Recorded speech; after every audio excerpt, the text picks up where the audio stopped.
नमस्कार विद्यार्थी मित्रांनो, क्रिएटिव्ह मॅथ्स मराठी या आपल्या लाडक्या युट्यूब चॅनलमध्ये तुमच्या सगळ्यांचं पुन्हा एकदा सहर्ष स्वागत आहे. आज आपण चर्चा करतोय आता 6वी नवीन अभ्यासक्रम न्यू सिलेबस 6 स्टँडर्डचा प्रॅक्टिस 6 स्टँडर्डचा फर्स्ट युनिट जो आहे त्याच्यामधला 1.2 जो आपला चॅप्टर आहे त्यावर चर्चा करणार आहोत. The cross and the snake, कावळा आणि साप. मित्रांनो, हा चॅप्टर आपण बघणार आहोत. ही एक कथा आहे, पंचतंत्रामधली ही कथा आहे मित्रांनो. तर ही कथा आपण बघून घेऊया. त्याच्यामधून आपल्याला एक चांगला बोध मित्रांनो या कथेमधून आपल्याला होणार आहे.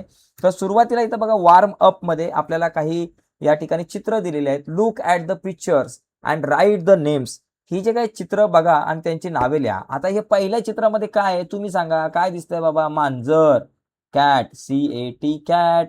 दुसऱ्या चित्रामध्ये दिसतोय डॉग. तिसऱ्या चित्रामध्ये दिसते कोंबडी म्हणजे हेन. आणि त्याच्यानंतरच्या चित्रामध्ये आपल्याला दिसते डक, बदक.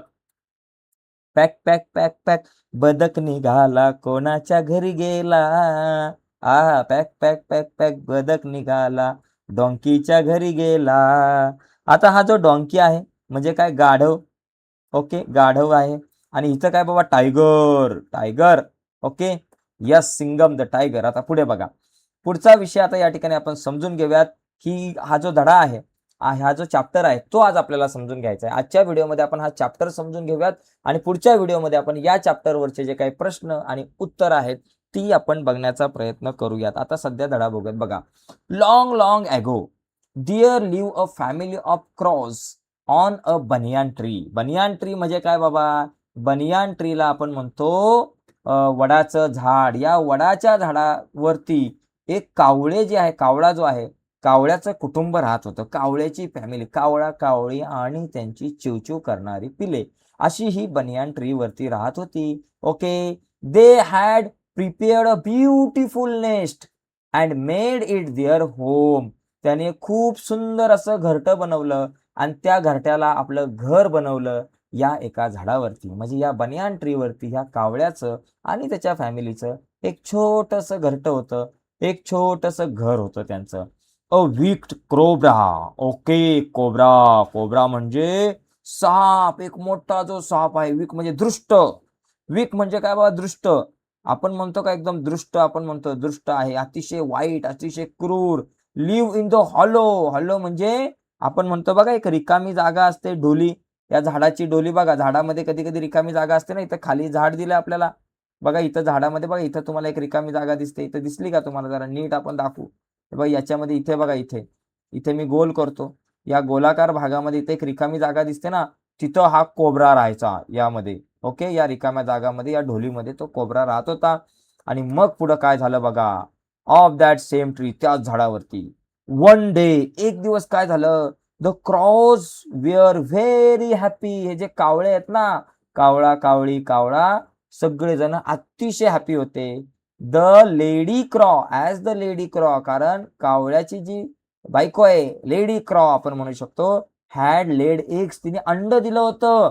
आता अंड दिला म्हणजे अंड्यामधून एक छोटंसं पिल्लू येणार, म्हणजे छोटंसं बाळ येणार, एक छोटासा बेबी येणार. ओके, वन इव्हनिंग, एका संध्याकाळी, they felt out together for food. दोघे जण सोबत गेले, कशासाठी? जेवण आणण्यासाठी, खाण्यासाठी, काही दाणे गोळण्या करण्यासाठी ते गेले. आणि तितक्यात काय झालं, ड्युरिंग दॅट पिरियड, आणि त्याच वेळेमध्ये the cobra climbed up the tree. Cobra, जो दृष्ट कोब्रा होता, तो या झाडावरती चढला. क्लाइम्ब म्हणजे त्या झाडावर चढला. Up the trees and ate the little ones of the crows. त्या झाडावरती असणाऱ्या कावळ्याच्या छोट्या पिल्लाला यानं खाऊन टाकलं. बाप रे. आणि आफ्टर फ्यू मंथ्स, बघा बरं का, after few months the lady crow laid some eggs again. आणि काही महिन्यानंतर पुन्हा या लेडी क्रॉजने काही अंडी दिली आणि त्याच्यामधून पण छोटी छोटी पिल्लं आली. दिस टाइम दे डिसाइडेड, आणि यावेळेस त्यांनी ठरवलं, that they will stay at a short distance to watch their nest, की आपण घरातून बाहेर निघायचं आणि थोड्या अंतरावरती थांबायचं, आणि थोड्या अंतरावरती थांबून आपण आपल्या घरट्याकडे लक्ष द्यायचं, की बाबा आपली अंडी, आपल्या पिलांना कोण त्रास देतंय, आपल्या पिलांना कोण खातंय, हे आपण बघायचं. आणि as soon as they left the nest, जसं त्यांनी झाडात जे नेस्ट जे आहे आपलं घरटं सोडलं, द विक्ड कोब्रा जो दुष्ट कोब्रा होता, क्लाइंब द ट्रीज त्या झाडावरती चढला, reach up to their nest त्यांच्या नेस्ट जवळ आला, एट द लिटिल वन्स आणि पुन्हा एकदा त्यानं या पिलांना खाऊन टाकलं. Looking at this the crows were very sad, कावळ्यांना खूप वाईट वाटलं, आपल्या डोळ्यासमोर आपल्या पिल्लांना हा साप खाऊन टाकतोय आणि हे दोघं काहीच करू शकत नाही, याचं दुःख यांना झालं आणि खूप मोठ्या प्रमाणामध्ये त्रास या दोघांना झाला. आणि पुढं काय झालं बघा, the lady crows said to her husband, lady crows जी आहे ती त्याच्या हजबंडला नवऱ्याला म्हणाली, त्या कावळ्याला म्हणाली, इट हॅज बिकम डेंजरियस, हे अतिशय भयानक आहे टू स्टे हिअर, इथे थांबणं हे अतिशय भयानक आहे, अतिशय घातक आहे आपल्यासाठी इथं थांबणं. Let's find a way to protect our children from this wicked cobra, आता आपल्याला मार्ग शोधावा लागेल, हा जो कोब्रा आहे या कोब्रापासून आपल्या पिलांना वाचवण्याचा मार्ग आता आपल्यालाच शोधावा लागेल. आणि नंतर द क्रॉस रिप्लायड, कावळ्याने उत्तर दिलं, कावळा म्हणाला, I will soon think of something, I will soon think of something, मी लवकरच काहीतरी विचार करेल, and promise you that we won't lose our babies anymore, आणि मी तुला शब्द देतो, मी तुला प्रॉमिस करतो की इथून पुढे आपल्या कुठल्याच बाळाला त्रास होणार नाही, कुठलंच बाळ आपण लूज म्हणजे गमावणार नाही इथून पुढे, याची मी तुला खात्री देतो, याचं मी तुला प्रॉमिस करतो. आणि मग द नेक्स्ट डे पुढच्या दिवशी काय झालं, the clever crows made a plan, या क्लेवर हुशार कावळ्याने एक प्लॅन बनवला. काय प्लॅन बनवला, he felt to a nearby lake to steal a precious bracket.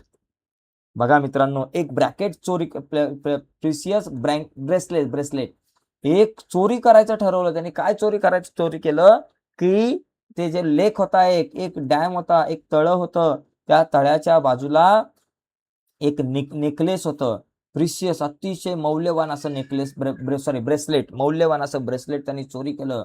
He knew that, त्याला माहिती होतं, एव्हरी मॉर्निंग दररोज सकाळी the queen come to the lake with her royal servant to bath, दररोज सकाळी राणी जी आहे ती कुठे यायची, या तलावात यायची अंघोळ करायला, त्यांचे जे काही सर्वंट आहे, सैनिक आहे, त्या सैनिकांसोबत.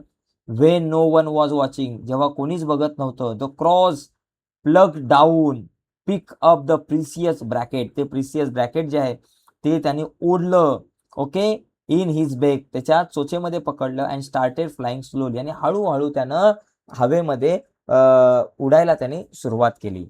वन ऑफ सर्वंट नोटीस, एका सर्वंटनं पाहिलं, एका सैनिकानं पाहिलं, इट अँड स्क्रेम लाऊडली, आणि तो जोरात ओरडला.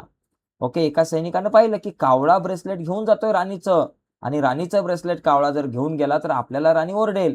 The crows flew swiftly and drop the bracelet into the hollow of a banyan tree, आणि जोरात वेगाने तो कावळा पुढे गेला, आणि वेगानं जाऊन त्यानं ती जी काही ढोली होती, त्या ढोलीमध्ये ती जी रिकामी जागा होती झाडावरती, बघा या ठिकाणी ती रिकामी जागा मी तुम्हाला पुन्हा एकदा व्यवस्थित दाखवतो. बघा ही जी रिकामी जागा तुम्हाला इथं आता दिसेल, एकच मिनिट बघा, इथं दिसते ही रिकामी जागा, या रिकाम्या जागेमध्ये म्हणजे जिथं तो कोण राहत होता, जिथे साप राहत होता त्या ठिकाणामध्ये फेकून दिलं ते नेकलेस. ओके, आणि मग काय झालं बघा, the cobra was sleeping, cobra झोपला होता, inside was not aware of this, आणि त्या कोब्र्याला हे कळालं नाही, का त्याला माहिती नव्हतं की कोणी आपल्या झाडाखाली काय टाकलेलं आहे, आपल्या जागेवर आपण जिथं राहतोय तिथं कोणी काहीतरी टाकलेलं आहे, ते कोब्राला माहिती नव्हतं. The guards saw that and pulled out bracelet tactfully, आणि यांनी काय केलं, हे जे काही गार्ड आहेत त्या गार्ड्सनी काय केलं बाबा, गार्ड्सनी म्हणजे जे गार्ड्स होते, गार्ड्स म्हणजे सैनिक होते, तर त्या गार्ड्सनी काय केलं, ते जे काही ब्रॅकेट आहेत त्या ब्रेसलेट आहे, ते ब्रेसलेट त्याने अतिशय टॅक्टफुली म्हणजे म्हणजे अतिशय कौशल्याने आणि हुशारीने ते काढलं. ओके, इन्स्टेड म्हणजे काय, त्याऐवजी of disturbing the cobra, okay, कोब्राला डिस्टर्ब न करता त्यांनी ते काढलं. आणि the bracelet was return to the queen, आणि ते ब्रेसलेट जे आहे ते क्वीनला रिटर्न केलं. आणि the guards chased away the snake into deep forest without harming, कुठल्याही प्रकारचा त्रास न देता त्या सापाला, हा जो साप होता, स्नेक होता, त्या सापाला या सर्व गार्ड्सने काय केलं, कुठल्याही प्रकारचा त्रास न देता दूर जंगलात जाऊन सोडलं.